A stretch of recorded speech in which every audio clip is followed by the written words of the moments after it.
फरवरी 2013। 20 metre diameter का एक asteroid पृथ्वी के वायुमंडल में प्रवेश करता है। ये एस्टेरॉयड 19 किलोमीटर प्रति सेकंड की रफ्तार से रशिया के एक शहर की तरफ बढ़ रहा था। तेज गति से गिरता हुआ ये एस्टेरॉयड पृथ्वी की सरफेस से सिर्फ 30 किलोमीटर ऊपर ब्लास्ट हो गया। इस एस्टेरॉयड का सरफेस से 30 किलोमीटर ऊपर विस्फोट इतना भयंकर था कि रशिया के 6 शहर इसकी चपेट में आए और लगभग 7,200 घर क्षतिग्रस्त हो गए और तकरीबन 1,500 लोग घायल हुए। अगर उस एस्टेरॉयड का विस्फोट सरफेस से 8 किलोमीटर ऊपर होता तो 2013 में रशिया के वो शहर नक्शे से गायब हो चुके होते, या फिर अगर वो एस्टेरॉयड 20 मीटर डायामीटर का ना होके 60 मीटर डायामीटर का होता तो उसका विस्फोट 30 किलोमीटर ऊपर ना होके सिर्फ 8 किलोमीटर ऊपर ही होता। पृथ्वी से देखने पर अंतरिक्ष हमें जितना शांत नजर आता है, दरअसल वैसा है नहीं। एक सेब के आकार से लेकर कई किलोमीटर लंबे चौड़े एस्टेरॉयड्स और कॉमेट्स अंतरिक्ष में घूम रहे हैं, जिनमें रोजाना हजारों की संख्या में छोटे छोटे एस्टेरॉयड्स पृथ्वी के एटमॉस्फेयर में प्रवेश करते हैं। लेकिन पृथ्वी का वरदान रूपी वायुमंडल उन छोटे एस्टेरॉयड्स को एयर फ्रिक्शन की वजह से पृथ्वी की सतह पर पहुंचने से पहले ही खत्म कर देता है। लेकिन अगर एस्टेरॉयड का आकार 60 मीटर डायामीटर या इससे अधिक होता है तो पृथ्वी का वायुमंडल एस्टेरॉयड को खत्म नहीं कर पाता और उसके पृथ्वी की सतह से टकराने के चांसेस बढ़ जाते हैं। 9 जनवरी 2017, जब पूरी दुनिया अपने दैनिक कार्यों में व्यस्त थी, उस समय करीब 25 से 30 मीटर का एस्टेरॉयड पृथ्वी की तरफ बढ़ रहा था। लेकिन वो एस्टेरॉयड चांद के गुरुत्वाकर्षण की वजह से पृथ्वी के वायुमंडल में प्रवेश ना करके पृथ्वी और चांद के बीच से निकल गया। अंतरिक्ष में भटकते हुए एस्टेरॉयड्स पृथ्वी से जीवन का नामो निशान मिटाने की क्षमता रखते हैं। लाखों साल पहले एक एस्टेरॉयड ने ही डायनासोर की पूरी प्रजाति को खत्म कर दिया था। हम अभी तक सुरक्षित हैं और किसी भी एस्टेरॉयड का शिकार नहीं हुए, तो इसका श्रेय जाता है बृहस्पति ग्रह को, क्योंकि बृहस्पति ग्रह का गुरुत्वाकर्षण बल इतना तीव्र है जो एस्टेरॉयड्स के पाथ को बदल देता है। अंतरिक्ष में केवल एस्टेरॉयड ही एकमात्र खतरा नहीं है, बल्कि एस्टेरॉयड से भी कई गुना ज्यादा खतरनाक होते हैं भटकते हुए लावारिस ग्रह। इन ग्रहों को रोज प्लैनेट बोला जाता है। ये ग्रह लावारिस इसलिए होते हैं क्योंकि इनका कोई भी तारा नहीं होता, या यूं कहें कि ये किसी भी तारे का चक्कर नहीं लगाते। ये रोज प्लैनेट सीधे आकाशगंगा का ही चक्कर लगाते हैं या फिर आकाशगंगा में रैंडमली इधर से उधर भटकते रहते हैं। आमतौर पर रोज प्लैनेट का निर्माण 2 तरह से होता है। एक तो वो जब तारों का निर्माण हो रहा होता है तब ग्रहों का भी निर्माण होता है, उसी समय रोज प्लैनेट बन जाते हैं। और दूसरा कारण है ग्रहों का आपस में टकरा जाना। कई बार ऐसा होता है कि तारे की परिक्रमा करते हुए 2 ग्रह आपस में टकरा जाते हैं, जिस वजह से परिक्रमा करते हुए ग्रह का पाथ चेंज हो जाता है और वो ग्रह सोलर सिस्टम से बाहर निकल जाता है। अब हमारी समझ में ये बात तो आती है कि रोज प्लैनेट क्या होते हैं, लेकिन सवाल ये है कि रोज प्लैनेट एस्टेरॉयड्स और कॉमेट्स से भी ज्यादा खतरनाक क्यों होते हैं। आइए जानते हैं। हम आकाशगंगा में किसी भी तारे को डिटेक्ट कर लेते हैं क्योंकि तारों का खुद का प्रकाश होता है, लेकिन ग्रहों का खुद का प्रकाश नहीं होता।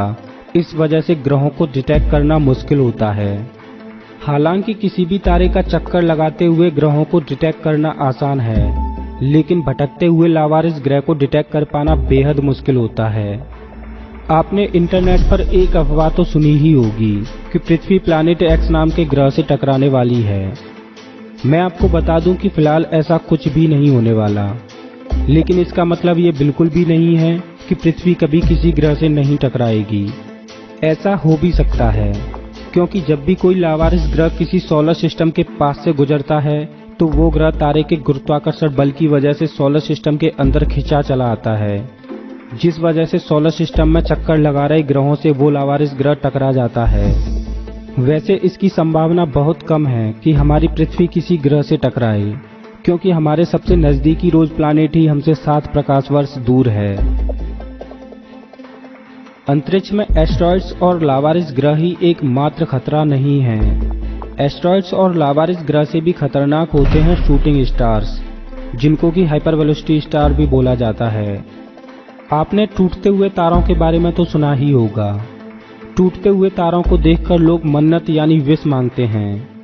मैं आपको बता दूं, जो हम देखते हैं वो टूटते हुए तारे नहीं होते, बल्कि एस्टेरॉयड्स और कॉमेट्स होते हैं, जो कि पृथ्वी के वायुमंडलीय फ्रिक्शन यानी घर्षण की वजह से हमें चमकते हुए दिखाई देते हैं, जिनको देखकर हम विश मांगते हैं। वैसे दुआ करना कि आप कभी टूटता हुआ तारा ना देखें, क्योंकि टूटता हुआ तारा जो तबाही मचाता है उसकी हम कल्पना भी नहीं कर सकते।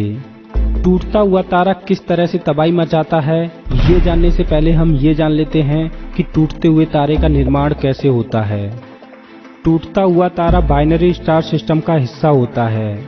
बाइनरी स्टार सिस्टम में एक ही सौर मंडल में 2 तारे होते हैं और वो दोनों तारे बीच में कहीं मौजूद सेंटर ऑफ मास का चक्कर लगाते हैं। टूटते हुए तारों का निर्माण 2 तरह से होता है।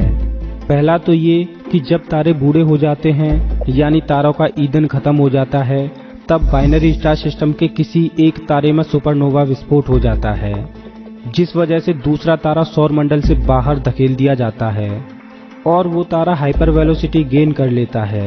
इस वजह से टूटते हुए तारे को हाइपर वेलोसिटी स्टार बोलते हैं। हाइपर वेलोसिटी स्टार को शूटिंग स्टार भी बोला जाता है, क्योंकि तारे की रफ्तार गोली की रफ्तार से भी तेज होती है। टूटते हुए तारे के निर्माण का दूसरा तरीका ये है कि अगर कोई बाइनरी स्टार सिस्टम किसी ब्लैक होल के नजदीक होता है तो ब्लैक होल की ग्रेविटी की वजह से एक तारा तो ब्लैक होल के अंदर समा जाता है और दूसरा तारा तेज गति से बाहर फेंक दिया जाता है और वो हाइपर वेलोसिटी स्टार बन जाता है। आइए अब जानते हैं कि टूटता हुआ तारा किस तरह से तबाही मचाता है। एक लावारिस ग्रह या एस्टेरॉयड तो सिर्फ एक ही ग्रह को तबाह कर सकते हैं, लेकिन टूटता हुआ तारा पूरे सौर मंडल को ही तबाह कर देता है, क्योंकि जब भी कोई टूटता हुआ तारा किसी सोलर सिस्टम के पास से गुजरता है तो उस तारे की ग्रेविटी की वजह से सोलर सिस्टम में मौजूद ग्रह सौर मंडल को छोड़ बाहर निकल जाते हैं और लावारिस ग्रह बन जाते हैं। अगर वो ग्रह सौर मंडल से बाहर ना भी निकलें तब भी वो ग्रह तबाह हो जाते हैं, क्योंकि टूटे हुए तारे की ग्रेविटी की वजह से एस्टेरॉयड्स और ग्रह उसके पीछे खींचे चले आते हैं, जिससे सौर मंडल में ग्रहों की टक्कर और एस्टेरॉयड्स की बारिश हो जाती है। अगर हाइपर वेलोसिटी स्टार सौर मंडल की सीध में आता है तो उसका सौर मंडल के तारे से टकराने के चांसेस भी बढ़ जाते हैं। हाइपर वेलोसिटी स्टार इतने तेज होते हैं कि वो आकाशगंगा की एस्केप वेलोसिटी को पार कर आकाशगंगा से बाहर निकल जाते हैं। दोस्तों, इस एपिसोड में बस इतना ही। अगर आपको ये वीडियो पसंद आया हो तो प्लीज इस वीडियो को लाइक कीजिए, और अगर आप इस चैनल पर पहली बार आए हो तो ऐसे ही मजेदार वीडियोज के लिए इस चैनल को सब्सक्राइब कीजिए। मैं हूं आपका दोस्त श्याम, फिर से मिलेंगे एक नए एपिसोड में। तब तक के लिए नमस्कार।